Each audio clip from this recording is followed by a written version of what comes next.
Council Houlihan here on TVN. Here joining us, Muammar Al Gaddafi. Thank you, Tom. Glad to have you here, Muammar. It's no problem, Tom. So, Colonel, who were you before you became dictator? What did you do? My father was a poor goat and camel herder, and I traveled the deserts nomadically with my 3 sisters and our parents. I became involved in politics while at school in Sabha as a young boy, then became part of the Royal Military Academy. How did you become such an outstanding dictator? We seized power from King Idris in a bloodless coup. I was then named chairman of the RCC. The RCC? The Revolutionary Command Council, where we dissolved the current monarchy and proclaimed the Republic. What did you do once you became such a well-known, loved by all dictator?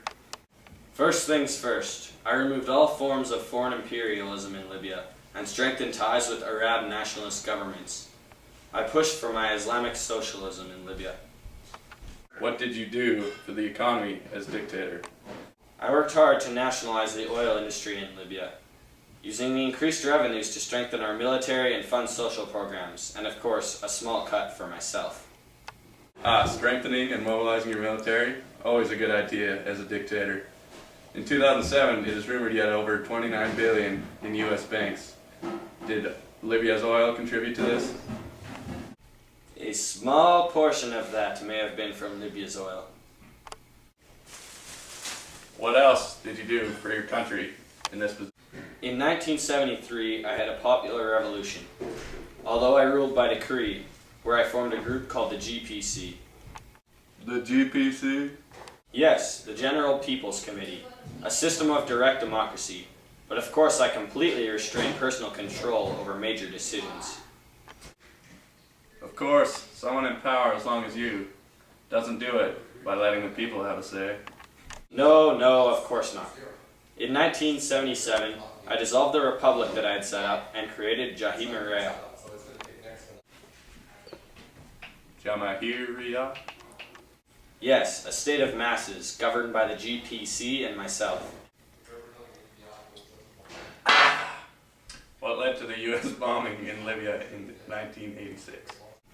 As I'm sure you know, I have not always seen eye to eye with the United States or the United Kingdom, them accusing me of human rights crimes and such. Blah! Human rights? In Libya? Not on my watch. We know you wanted to shape Libyan society to how you saw fit.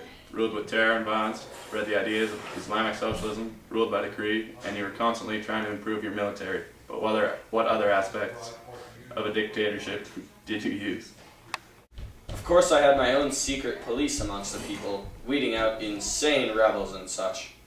I used propaganda to justify our wars at the borders, and might have censored some information during the civil war with the rebels. Some satellites and internet connections went down. I don't know how that happened. Did you have an idol you looked up to when running Libya? I always looked up to Adolf Hitler.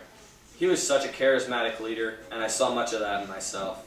I even stole the idea of writing the little green book that outlined my ideologies from Hitler's Mein Kampf. Our secret police was similar in that we needed it to suppress rebellions. I unified my country in a way that Hitler did with Germany, and by nationalizing Libya's oil, I was able to bring my country great wealth, as such as Hitler did with Germany's economy. What were you best known for in your time as dictator? Although I take much pride in maintaining the same facial expression at all times, and the way I treat all Libyans with respect, I would say I am best known for commonly riding around on a camel in the desert, extremely impractical for a man of my stature in such heat. Alright, that's all the time we have. Thanks, Muammar. Thank you again for having me.